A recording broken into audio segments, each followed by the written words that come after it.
Ya, termasuk Kapolri ya, Listio Sigit. Ya, jadi saya menduga akan ada sampai 8 orang di reshuffle begitu, Bung. Jadi ini sebenarnya harapan banyak pihak juga. Termasuk kemudian kan setelah pertemuan Dasko dengan Rocky Gerung dan lain-lain, saya sudah memperkirakan bahwa ini sebuah step yang tidak akan lama lagi akan ada pertemuan Prabowo dengan Megawati. Perkiraan saya ternyata terjadi, betul kan? Jadi menurut saya Prabowo justru juga sudah belajar dari Jokowi. Misalnya pujian-pujian tapi bisa diartikan dengan logika terbalik. Atau dia menepuk-nepuk seorang pejabat lebih lama daripada pejabat yang lain, ya berarti mungkin Prabowo sedang berpikir keras mau diapakan orang ini. Seperti pada lawatan kemarin kunjungan kerja. Perhatikan itu semiotika politiknya, bagaimana Prabowo cukup lama menepuk pundaknya Listio Sigit. Saya pikir oh ini artinya tanda-tanda akan segera diganti. Prabowo menempatkan orang-orangnya untuk menempel ke sejumlah menteri yang diduga loyalitasnya itu menjadi loyalitas ganda. Anda coba perhatikan bagaimana terkejutnya kita semua ketika PAN mengklaim bahwa ada 9 kader PAN di dalam kabinet. Karena beberapa menteri akhirnya seperti Sakti Trenggono segala macam masuk ke dalam partai politik PAN. Dipankan pokoknya. Dipankan. Artinya menurut saya, apakah kemudian Prabowo nyaman dengan kondisi seperti ini? Tidak nyaman, Bung. Nah, makanya menurut saya akan ada reshuffle terutama juga menteri dari Partai Amanat Nasional ini, Bu. Ya, ini kita bicara langsung to the point ya, biar karena pemirsa juga pengen tahu kita to the point juga. Menurut Anda ya, kalau April ini akan ada reshuffle, siapa yang kira-kira paling besar dalam tanda kutip peluangnya untuk di reshuffle gitu? Anda mungkin bisa urutkan, kalau bisa 5-5, bisa 10-10, silakan. Iya, ya, setidak-tidaknya 8 menteri yang kemarin mengunjungi Prabowo Subianto itu patut diduga mengunjungi Jokowi, dilakukan reshuffle. Iya, mengunjungi Jokowi maksud saya ke Solo, itu patut diduga akan di-reshuffle. Nama-namanya bisa dicek ya. Coba kita cek satu-satu. Wahyu Sakti Trenggono. Satu. Kemudian Sri Mulyani. Iya, Sri Mulyani. Kemudian Bima Arya Sugiarto. Bima Arya. Siapa lagi? Budi Ari. Budi Ari. Iya. Zulhas juga. Zulhas juga. Pratikno. Pratikno. Iya. Sudah 6. Terus siapa menteri perumahan atau siapa namanya? Si Marwarar Sirait. Bukan Suwarji. Siapa itu? Sorry, bukan perumahan. Menteri Perhubungan. Siapa? Bukan, lupa saya. Oke. Ada dari nama-nama itu. Dari nama-nama itu akan kena, termasuk Bahlil ya rupanya. Nah ini saya kira Prabowo. Bahlil juga mengunjungi Jokowi ya? Mengunjungi Jokowi itu tidak nyaman. Bahkan dengan pesawat pribadi. Ya, termasuk Kapolri ya, Listio Sigit. Ya, jadi saya menduga akan ada sampai 8 orang di reshuffle begitu, Bung.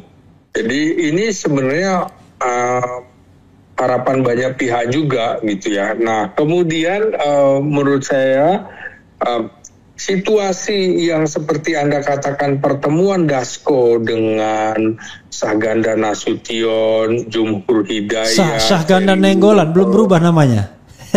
Ya Sahganda Nenggolan kan saya bilang apa tadi? Nasution. Sorry, Sahganda Nenggolan maksud saya. Ferry Juliantoro, kemudian Ferry Juliantono. Iya, Ferry Juliantono, kemudian Jumhur Hidayat. Nah ini menurut dan juga Rocky Gerung. Ya, ada terakhir Egy Sujana.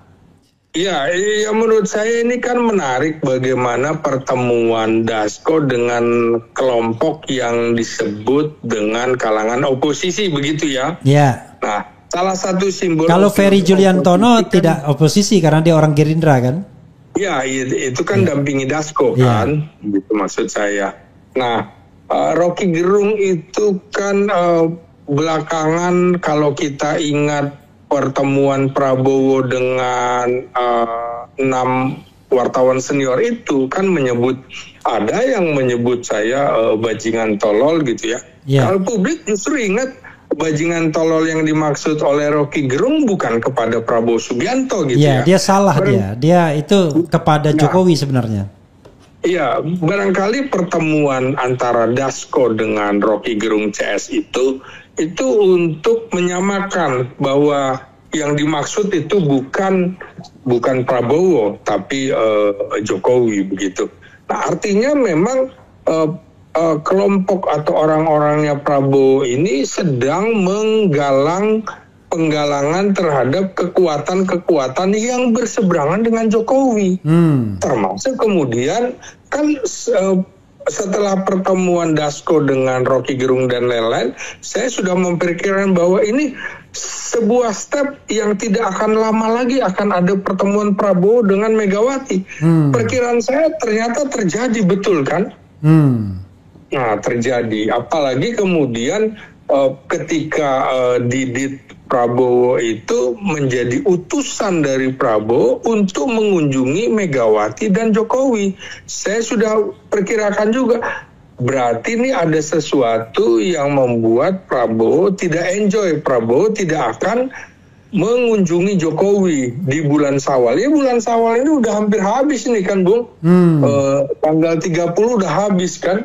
Nah, kira-kira begitu. Jadi kemungkinan tidak akan terjadi pertemuan Prabowo dengan Jokowi di momentum Lebaran. Biasanya kan kalau mau ke luar negeri pakai ngunjungi Solo segala macam ya. Nah, jadi saya lihat momentum pertemuan Prabowo dengan Megawati itu ada deal politik. Tidak mungkin 90 menit pertemuan itu tidak ada deal politik, terutama untuk mengamankan Kongres PDIP yang kemungkinan akan berlangsung di Jawa Tengah. Tapi di mana nggak tahu. Karena aneh ini kan sebenarnya tidak pernah ada sebuah partai politik yang tidak mengumumkan kapan kongresnya akan dilangsungkan, kapan dan di kota atau di wilayah mana. Ini kan terjadi nih. Berarti memang PDIP menurut saya minta jaminan dari Prabowo Subianto sebagai presiden agar kongresnya tidak diacak-acak. Seperti sebelumnya oleh Jokowi dulu. Iya, yang seperti terjadi pada Demokrat. Kan Megawati juga berpikir itu partai mantan presiden aja bisa dibegal, berarti sangat mungkin partai saya juga. Kan kira-kira dealnya seperti itu. Dan momentum ini menyatukan atau kembali merekatkan hubungan antara Prabowo dengan Megawati. Tapi mungkin cara berpikir kita harus juga agak sabar gitu, Bung, karena seperti bagaimana membuka selimut.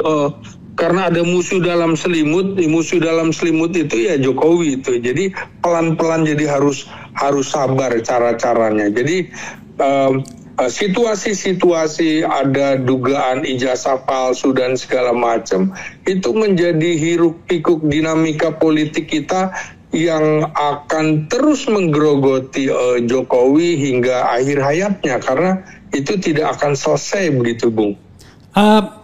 Bro, tadi Anda mengatakan bahwa 8 orang itu punya potensi untuk di-reshuffle pada bulan ini. Iya. Ya.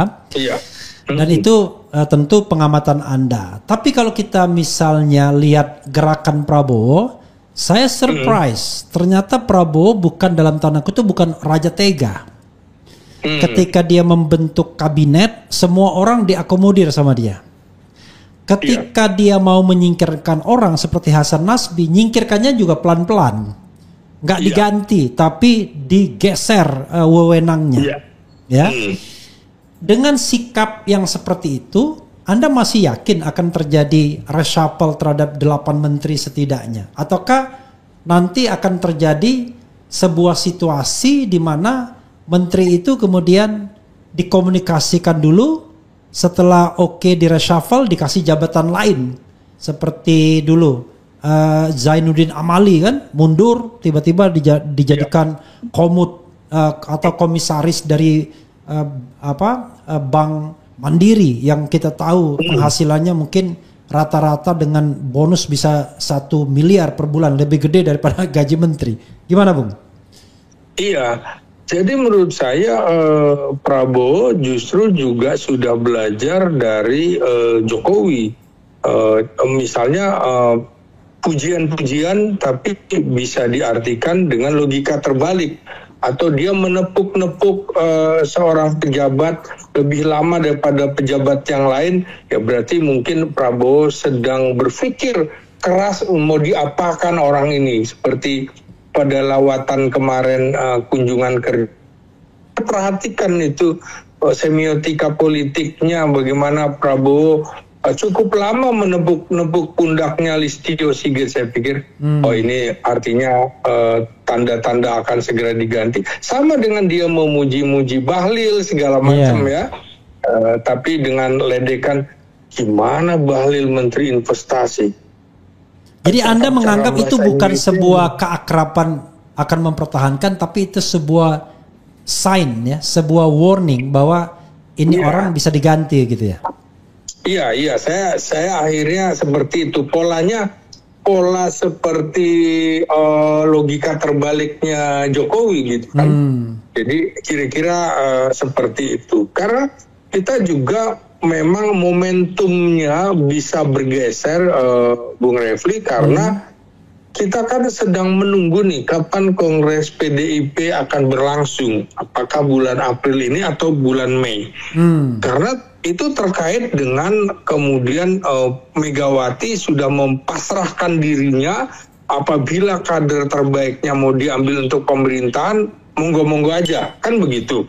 Tapi keputusan partai politik itu kan harus dideklarasikan melalui sebuah keputusan partai, melalui kongres gitu. Biasanya kan seperti itu. Posisinya berada di dalam pemerintahan atau di luar pemerintahan atau apa. Selama ini PDIP adalah salah satu partai yang menopang program-program Prabowo, termasuk bagaimana Pak Prabowo berterima kasih kepada PDIP, di mana ketua komisi satunya dari PDIP Utut, ketua DPR RI-nya juga dari PDIP Puan Maharani, yang menggolkan undang-undang TNI, dan ini kan memang betul-betul diharapkan oleh Prabowo, sehingga ketika ada demo-demo masif terhadap undang-undang TNI ini juga Prabowo kemudian tidak mengindikasikan bahwa PDIP berada di belakang demo-demo tersebut, tapi adalah pihak-pihak lain. Karena itu menurut saya momentum pengesahan undang-undang TNI juga dilihat oleh Prabowo Subianto sebagai siapa teman dan siapa lawan bagi dirinya untuk melihat peta-peta politik terdepan. Nah, ini kan 20 April ini juga sama dengan 1 bulan pengesahan undang-undang TNI pada 20 Maret lalu, begitu Bung. Jadi bagi Prabowo, dia tentu saja tidak akan lupa dengan alma maternya, dalam hal ini lembaga militer TNI, dan juga saya kira ada dinamika politik yang sangat kencang dengan adanya tuntutan dari Forum Purnawirawan Prajurit TNI, di mana meminta Presiden Prabowo agar lepas dari bayang-bayang Jokowi, kan misalnya mendukung program-program asta citanya Prabowo, kecuali misalnya IKN, kecuali apalagi proyek strategis nasional, kecuali apa? Kecuali PIK, 2, kemudian Rempang dan lain-lain yang kemudian yang berpotensi merugikan rakyat, menyebabkan gangguan lingkungan hidup dan rakyat. Jadi kan jelas termasuk misalnya meminta agar dilakukan reshuffle kabinet terhadap menteri-menteri yang diduga melanggar hukum atau dalam kaitan ini diduga terjerat kasus korupsi dan juga yang terafiliasi dengan Presiden Joko Widodo.